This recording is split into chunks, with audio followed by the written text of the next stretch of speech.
के साथ रहता था। एक दिन वह किसान अपने खेतों की तरफ जा रहा था, तभी उसे एक गड्ढे में से आवाज आती है। अरे ये कैसी आवाज है? लगता है कोई कुत्ते का बच्चा है जो मुसीबत में है। मुझे इसे बचाना होगा, नहीं तो ये मर जाएगा। फिर वह गड्ढे में झांक कर देखता है तो उसे वहाँ एक छोटा सा कुत्ते का बच्चा दिखाई देता है। वह उसे देखकर दंग रह जाता है। उसका रंग नीला होता है। ये तो कोई कुत्ते का बच्चा लगता है, लेकिन ये तो नीले रंग का है। मैंने तो इससे पहले कभी भी नीले रंग का कुत्ता नहीं देखा। इसे घर ले चलता हूँ, सुमन तो इसे देखकर बहुत खुश हो जाएगी। फिर वह किसान उस बच्चे को निकालता है और अपने साथ लेकर घर की ओर चल देता है। अरे सुमन, जल्दी बाहर आओ, देखो मैं तुम्हारे लिए क्या लाया हूँ। तभी उसकी पत्नी बाहर आती है और कुत्ते के बच्चे को किसान के हाथ में देखकर चौंक जाती है। हाय, कितना प्यारा है, ये तो नीले रंग का है। अजी, आपको कहाँ से मिला? क्या मैं इसे अपने साथ रख सकती हूँ? मुझे बचपन से एक कुत्ते के बच्चे को पालने का बहुत शौक था। हाँ हाँ, क्यों नहीं, मैं इसे तुम्हारे लिए ही तो लाया हूँ। लेकिन ये आपको मिला कहाँ से? मैं खेत की तरफ जा रहा था, तभी अचानक गड्ढे से इसके रोने की आवाज आई। मैंने झाँक कर देखा तो मुझे ये उसमें पड़ा हुआ मिला। ये जरूर भूखा होगा, तुम इसे कुछ खाने को दे दो। इतना बोलकर किसान वहाँ से चला जाता है। फिर सुमन उसकी खूब देखभाल करती है। वह दिन भर उसके साथ खेलता कूदता है। सुमन भी उसे पाकर बहुत खुश थी। वह कुत्ता पूरे गांव में आकर्षण का केंद्र था। वह जब भी गांव में घूमने निकलता, सारे गांव वालों की नजर उसी पर टिक जाती थी, क्योंकि किसी ने भी नीले रंग का कुत्ता पहले अपनी जिंदगी में कभी भी नहीं देखा था। अरे हरिया, देख तो, ये उसी किसान का पिल्ला है। तूने कभी नीले रंग का कुत्ता देखा है क्या? नहीं भाई, मैंने तो पहली बार ऐसा कुत्ता देखा है। लेकिन ये इस किसान को मिला कहाँ से? इतना अनोखा कुत्ता खरीदने की हैसियत तो इस किसान की है नहीं। अरे भाई, इससे तो ये किसी गड्ढे में पड़ा हुआ मिला था। मुझे तो लगता है जरूर ही ये कोई जादुई कुत्ता है। तुम्हें क्या लगता है बाजार में इसकी क्या कीमत होगी? भाई, ये तो नायाब चीज है, ये तो अनमोल होगा। इसके हमें मुँह मांगे पैसे मिलेंगे। भाई, हर नायाब चीज पर तो सिर्फ हमारा ही अधिकार है। देर किस बात की, आज रात को ही इसे किसान के घर से चुरा लेंगे। रात होने पर किसान और उसकी पत्नी घर में सो रहे होते हैं। तभी लल्लन और हरिया किसान के घर में घुस जाते हैं और नीलू को बहलाने फुसलाने लगते हैं। ले ले बेटा, बिस्कुट खा ले। ले ले ले ले ले ले, आजा आजा। वह झट से उसे बोरे में कैद कर लेते हैं और वहाँ से 9 to 11 हो जाते हैं और भागकर अपने घर आ जाते हैं। हरिया भाई, एक काम तो पूरा हो गया, बस अब इसे शहर जाकर किसी को बेचना बाकी है। तो वो काम में देरी किस बात की? हम कल सुबह होते ही इसे शहर जाकर किसी को बेच आएंगे। अगले दिन सुबह होने पर वे दोनों नीलू को बोरे में डालते हैं और उसे बेचने के लिए निकल पड़ते हैं।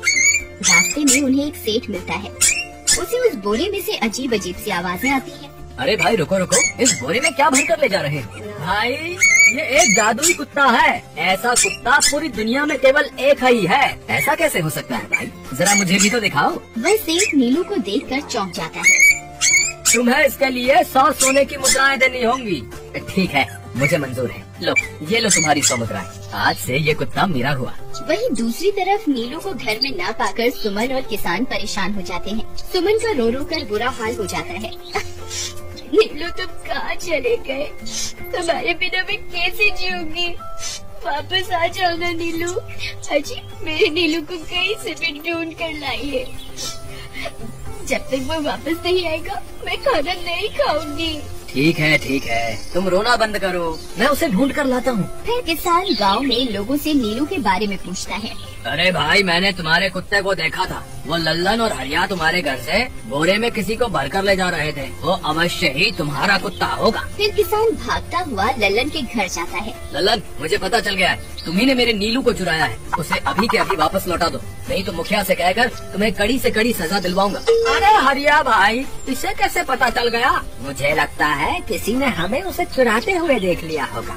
मुझे अभी के अभी मेरा कुत्ता वापस करो, नहीं तो अच्छा नहीं होगा। भाई, तुम्हारे कुत्ते को तो हमने 100 मुद्राओं में बेच दिया। अब तुम चाहो तो सारी मुद्राएं रख लो और हमें छोड़ दो। नहीं, मुझे मेरा कुत्ता ही चाहिए। तुम्हारे पास कल सुबह तक का वक्त है। कैसे भी करके उस व्यापारी को ढूंढो और मुझे मेरा कुत्ता वापस ला कर दो, नहीं तो जेल जाने के लिए तैयार हो जाओ।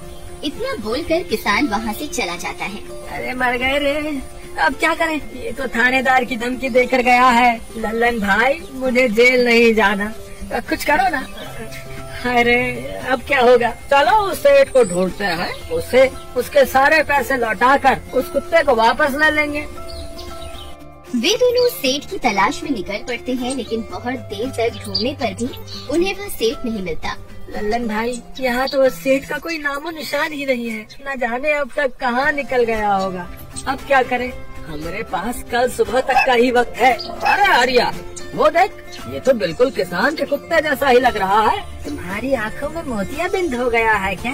बेवकूफ, किसान का कुत्ता नीले रंग का था और ये तो भूरे रंग का है। क्या तुम्हें नीले और भूरे रंग में फर्क दिखाई नहीं देता? अरे तो क्या हुआ, अगर हम इसे नीले रंग से रंग दें तो उसके बाद ये हूबहू नीलू जैसा ही दिखेगा। बात तो तुम सही कहते हो भाई। चलो फिर देर किस बात की, अभी इसे पकड़ते हैं। फिर वे दोनों उस कुत्ते को पकड़कर अपने घर ले जाते हैं और नीले रंग का पानी घोलकर उसे उसमें डुबो कर उसका रंग ही नीला कर देते हैं। अरे भाई हरिया, ये तो बिल्कुल नीलू जैसा ही दिख रहा है। फिर अगले दिन वे उस कुत्ते को अपने साथ लेकर किसान के घर जाते हैं। अरे भाई मोहन, देखो हम तुम्हारे लिए क्या लाए हैं, जल्दी आओ, तुम्हारा नीलू वापस आ गया है, जल्दी आओ। किसान और सुमन की खुशी का ठिकाना नहीं रहा। लल्लन और हरिया, तुमने गुनाह तो बहुत बड़ा किया था, लेकिन वक्त रहते तुमने अपनी गलती को सुधार लिया, इसलिए मुझे तुमसे अब कोई शिकायत नहीं है। तुम दोनों जा सकते हो। फिर वे दोनों वहाँ से निकल जाते हैं। नीलू, तुम वापस आ गए, मुझे तुम्हारी कितनी फिक्र हो रही थी। कहाँ चले गए थे तुम? हाँ, आज के बाद मैं तुम्हें कभी अकेला नहीं छोड़ूंगी। मेरा नीलू इतने दिनों बाद घर आया है, इतना गंदा भी हो गया है। चलो अब हम नहाई करेंगे। फिर सुमन उसे नहलाने लगती है। अरे मेरा नीलू नहाई करेगा, इतना गंदा हो गया है। पानी उसके ऊपर पड़ते ही वह कुत्ता छटपटाने लगता है। अरे क्या हुआ नीलू, तुझे तो नहाना बहुत पसंद था, आज क्या हो गया तुझे? तभी उसका सारा नीला रंग उतरने लगता है। अरे ये क्या, इसका रंग क्यों उतर रहा है? तभी वह कुत्ता गुस्से में आकर सुमन को काट लेता है। अरे मर गई रे, हाय रे। अरे सुनो जी, इसने तो मुझे काट खाया। हाय रे अजी, सुनते हो? जल्दी आओ, मुझे लगता है ये हमारा नीलू नहीं है। देखो, इसका तो सारा रंग ही उतर गया। ये तुमने ठीक नहीं किया लल्लन, अब मुझसे बुरा कोई नहीं होगा। फिर किसान गुस्से में लल्लन और हरिया के घर जाता है। ए लल्लन, दरवाजा खोल। ए लल्लन, जल्दी दरवाजा खोल, नहीं तो इसे तोड़ दूंगा। आज तुझे मुझसे कोई नहीं बचा सकता। अरे मर गए रे, ये तो उसी किसान की आवाज है। लगता है इसे हमारी तरकीब के बारे में पता चल गया। अरे क्या हुआ भाई, इतने गुस्से में क्यों हो? तुम्हें क्या लगता है मैं बेवकूफ हूँ? तुम किसी भी आवारा कुत्ते को नीला रंग चढ़ाकर हमें दे दोगे और हम मान लेंगे कि वो नीलू है?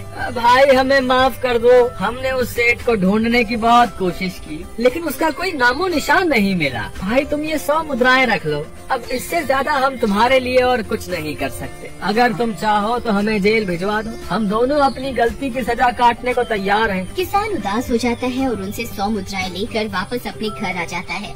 मुझे माफ कर दो सुमन, मैं तुम्हारे नीलू को नहीं ढूंढ पाया। ये लो, ये 100 मुद्राएं हैं। नीलू को बेचने पर उन्हें इतने पैसे मिले थे जो उन्होंने मुझे दे दिए। उन्हें अपनी गलती का बहुत पछतावा है, लेकिन अब कुछ नहीं हो सकता। नहीं, मेरा नीलू जरूर वापस आएगा। हम एक काम करते हैं, कल सुबह इन 100 मुद्राओं का भोजन खरीदकर गरीबों में बांट देंगे। क्या पता उनकी दी हुई दुआओं से हमारा नीलू वापस आ जाए। अगले दिन सुबह होने पर वे दोनों उन पैसों से गरीबों में भोजन बांट देते हैं और वापस अपने घर की ओर चल देते हैं। तभी उन्हें कुछ आवाजें सुनाई देती हैं। वे दोनों चौंक जाते हैं। अरे ये तो मेरे नीलू की आवाज है। नीलू, नीलू तुम कहाँ हो? तभी सामने से नीलू भागता हुआ उनके पास आता है। नीलू तुम वापस आ गए, तुम कहाँ चले गए थे?